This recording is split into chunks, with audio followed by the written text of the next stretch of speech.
हाय, केम छो? मजा में छो? तो आ गया आपका अपना डॉक्टर डॉक्टर छो छो कालरा। तड़का लगाने के लिए। तड़का क्या है? तड़का नहीं है, एक सीरियस डिजीज़ है। बहुत सारे लोगों ने पूछा मेरे से, कई बार बोला कि सर ये बीमारी के बारे में बताइए जो मथुरा में और उसके आसपास फिरोजाबाद में जो डेथ हो रही हैं, आखिर ये रहस्यमयी बीमारी है क्या? तो मैंने कहा ठीक है भाई, हम देखते हैं, लेट्स सी। तो देखो, रहस्यमयी बीमारी नहीं है। कुल मिला के कुछ ऐसी डिजीज हैं जो रेयर होती हैं लेकिन हो रही हैं, ठीक है, थोड़ी अनकॉमन है। इतना डॉक्टर को प्रैक्टिस भी नहीं होती इस बीमारी का इलाज करने की, ये भी मैं आपको बता दूं, क्योंकि उतनी ज़्यादा लोगों ने देखी नहीं होती। ये जो बीमारी है उसमें कुछ तो बहुत कॉमन है, जैसे डेंगू हो गया या डेंगू टाइप का वायरल बुखार हो गया। कई बार डेंगू टेस्ट में नहीं आता, लेकिन डेंगू जैसे वायरल बुखार और भी होते हैं जो बिल्कुल डेंगू जैसे करके प्रेजेंट करते हैं। दूसरा लेप्टोस्पायरोसिस, और तीसरा जिसके बारे में आज मैं बात करने जा रहा हूँ वो है एक अननोन बीमारी बहुत सारे लोगों के लिए, हालांकि स्क्रब टाइफस फीवर, इसको बोलते हैं स्क्रब टाइफस फीवर। ये जो अभी फिलहाल मिल रहा है मथुरा, फिरोजाबाद और मैनपुरी, ये जो हमारा यूपी का एक पार्ट है, और आसाम में भी कुछ केसेस मिले हैं। होता क्या है? स्क्रब टाइफस एक बैक्टीरियल डिजीज है, एक बैक्टीरिया से होती है, और ये बैक्टीरिया का नाम है नाम बड़ा गड़बड़ है इसलिए पूरा नाम नहीं बताऊंगा। ऑरेंटिया, ऑरेंटिया ये बैक्टीरिया का नाम है, भाई बड़ा लंबा नंबर, तो वो उतना तो मैं भी नहीं बोल पाऊंगा, तो इतना ही समझ लो, एक बैक्टीरिया है ऑरेंटिया।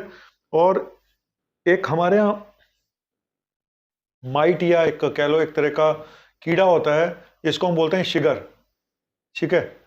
आप कीगर बोल लो, शिगर बोल लो, चिगर बोल लो, ठीक है।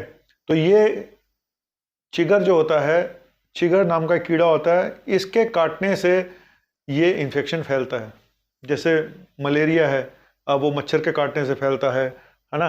डेंगू है, वो भी मच्छर काटने फैलता है। तो ये फैलता है, ये वायरल नहीं है, ये बैक्टीरिया की वजह से होता है। लेकिन ये बैक्टीरियल इन्फेक्शन फैलाता कौन है? ये फैलाता है ये आपका चिगर बोल दो इसको, चिगर्स कोई कीगर बोलता है, कोई चिगर बोलता है, हिंदी में चिगर बोलते हैं। तो चिगर नाम का एक ये माइट होता है, एक ऐसा कीड़ा जो आपको दिखाई भी नहीं देगा। मैं आपको फोटो दिखाता हूँ उसकी, आप देखिए, लाल रंग का एक छोटा सा कीड़ा होता है, बिल्कुल आप ये सोच लो कि जैसे चींटी होती है उतना छोटा था, जो आपको दिखाई भी नहीं देता। और एक घुस जाए आपके अंदर तो फिर आपकी ऐसी तैसी कर देगा। क्यों? जब ये बॉडी में आपके अंदर चला गया, आप कहीं लेटे हुए हो या कहीं हो, तो ये बॉडी में आपके अंदर चला गया, आपके अंदर जाके स्किन के जहां भी टाइट आपके आपने कपड़े पहने होते हैं, यहाँ पे हो गया, अंदर हो गया, इधर हो गया, तो वहां पे जाके ये काटना शुरू करेगा। फिर इसकी बाइट से आपको खुजली होनी शुरू होती है, बहुत ज्यादा इचिंग होती है, और फिर वहां पे रैशेस पड़ने शुरू हो जाते हैं, लाल रंग के धब्बे बन जाते हैं, अजीब गरीब टाइप के रैशेस बनने शुरू हो जाते हैं।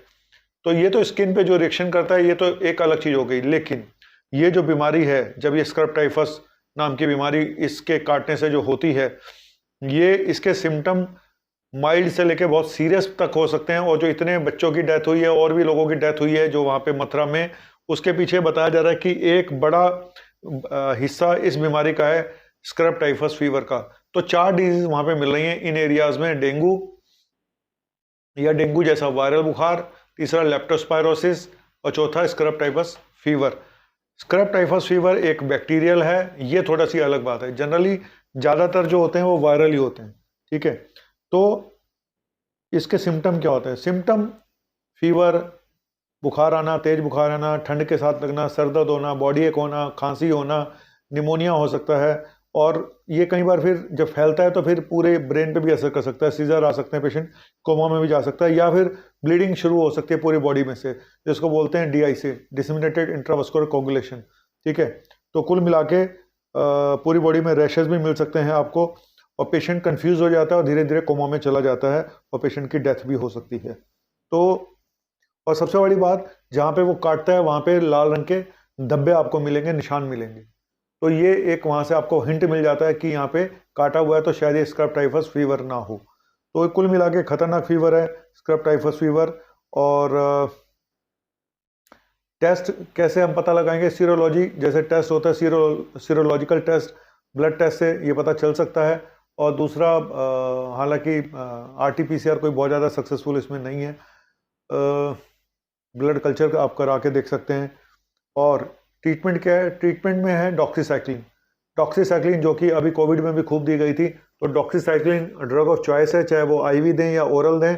उसके अलावा जहाँ डॉक्सीसाइक्लिन नहीं अवेलेबल है उसकी जगह या किसी को रिएक्शन है उससे, तो आप एजिथ्रोमाइसिन भी दे सकते हैं। और एंटीबायोटिक सिप्रोफ्लॉक्स का भी थोड़ा बहुत रोल है, लेकिन मेन जो एंटीबायोटिक है वो है डॉक्सीसाइक्लिन। ठीक है, डॉक्सीसाइक्लिन 100 mg पर डे के हिसाब से आप दे सकते हैं इसको।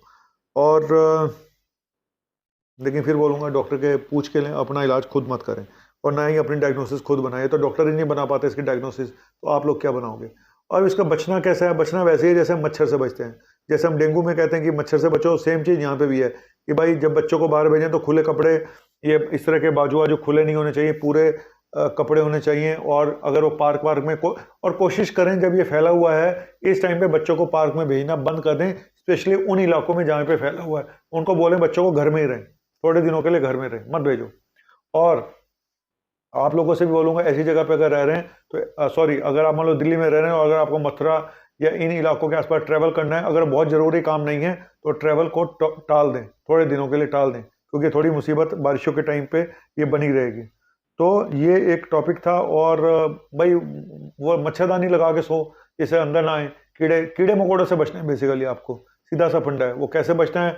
या बॉडी में ओडोमस लगा लो, है ना, कुछ ऐसा इंसेक्ट को जो रेपलेंट होते हैं वो लगा के सो सकते हो, मच्छरदानी का यूज़ कर सकते हो। बेसिकली आपको इंसेक्ट से, कीड़े मकोड़ों से बचना है, बस ये बचाव का तरीका है।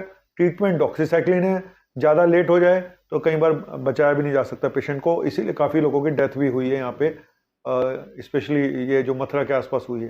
तो ये एक मैंने आपको डिजीज़ बताई है, हालांकि 3-4 डिजीज़ वहाँ पे मिल रही हैं। रहस्यमय इसमें बताया जा रहा है क्योंकि कई बार टेस्टों में नहीं आता तो फिर आपको पता नहीं चलता डेंगू था या नहीं था।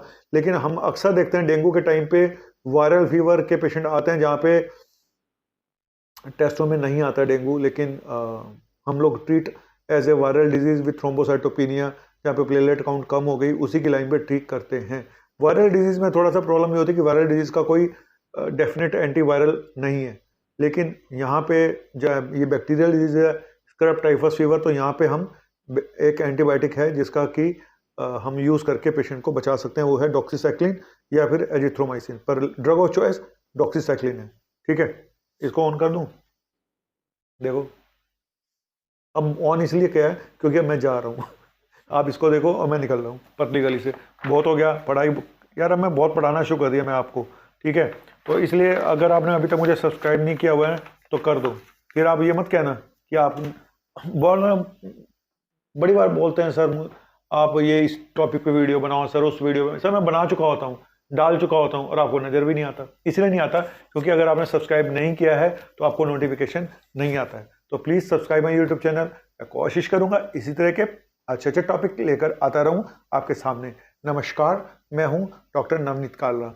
इतना सरलता से मैं चला जाऊँ पतली गली से, ऐसा हो नहीं सकता, ऐसा मैं होने नहीं दूंगा, क्योंकि हंस तू हरदम, खुशियाँ या गम, कभी तू रोना नहीं।